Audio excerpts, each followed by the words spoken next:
നമുക്ക് ഇന്ന് ബ്രെഡും ചെറുപഴം വെച്ചിട്ട് ഒരു സ്നാക്സ് ഉണ്ടാക്കാം. സ്നാക്സ് ഉണ്ടാക്കാനായിട്ട് ഞാൻ ഒരു പാത്രത്തിൽ ഒരു മുട്ട ഒഴിച്ച് വീഴ്ത്തിയിട്ടുണ്ട്. പിന്നെ അതിലേക്ക് ഒരു അര ഗ്ലാസ് പാലൊഴിക്കുക. പിന്നെ ഒരു സ്പൂൺ പഞ്ചസാര നന്നായിട്ട് നമ്മൾ മിക്സ് ചെയ്തിട്ട് വെക്കണം.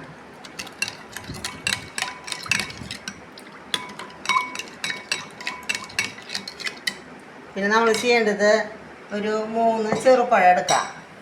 ചെറുപഴം എടുത്തിട്ട് അത് ചെറുതായിട്ട് അരിഞ്ഞു വെക്കണം.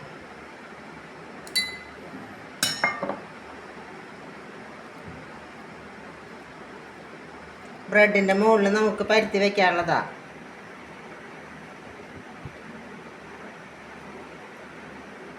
ഇപ്പം നമുക്ക് റോബസ്റ്റ് പഴമായാലും എടുക്കാം. അപ്പം നമുക്കത് പാകം ചെയ്യാനായിട്ട് പോവാം. അപ്പോൾ അടുപ്പത്ത് ഞാൻ പാൻ വെച്ചിട്ടുണ്ട്. അതിൽ ഒരു സ്പൂൺ ബട്ടർ വീത്തിൻ്റെ അതിന് മുകളിൽ നമ്മളൊരു ബ്രെഡ് വയ്ക്കുക. ബ്രെഡിൻ്റെ മുകളിൽ നമ്മൾ ഈ പഴം പരത്തി വയ്ക്കുക, ചെറുതാക്കി അരിഞ്ഞ് വെച്ചത്.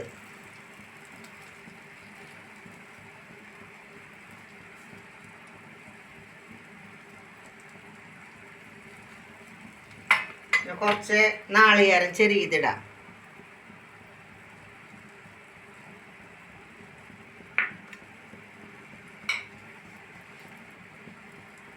മുകളിൽ ഒരു കഷ്ണം ബ്രെഡ് കൂടി വയ്ക്കുക. നമ്മൾ നേരത്തെ പാലാക്കി വെച്ചില്ലേ, പാലും മുട്ടയും പഞ്ചസാരയും അത് നമ്മൾ വീത്തി കൊടുക്കുക.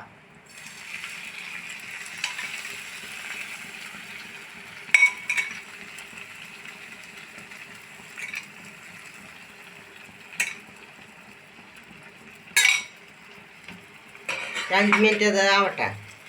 കുറച്ചുകൂടി ബട്ടർ ഇതിൻ്റെ മുകളിൽ ആക്കി കൊടുക്കാം.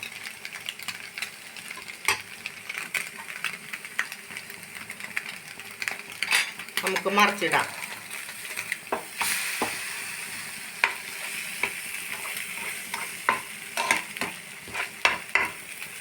ഒന്നുകൂടി ഒന്ന് മുരിഞ്ഞോട്ടെ. നമ്മുടെ ബ്രെഡ് വെച്ചത് നന്നായിട്ട് മുരിഞ്ഞിട്ടുണ്ട്. ഞാൻ അതൊരു പാത്രത്തിൽ എടുക്കട്ടെ.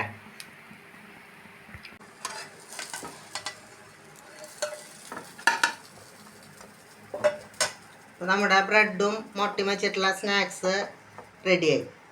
ബ്രെഡും ചെറുപഴം പിന്നെ മുട്ടയും വെച്ചിട്ടുള്ള സ്നാക്സ് റെഡി ആയിട്ടുണ്ട്. അപ്പോൾ ഞാൻ പറഞ്ഞ റെസിപ്പി വെച്ചിട്ട് നിങ്ങളിത് ചെയ്ത് നോക്കിയോളാം. ചെയ്ത് നോക്കി ഇഷ്ടപ്പെട്ടെങ്കിൽ ലൈക്ക് ചെയ്യുക, സബ്സ്ക്രൈബ് ചെയ്യുക, ഷെയർ ചെയ്യുക.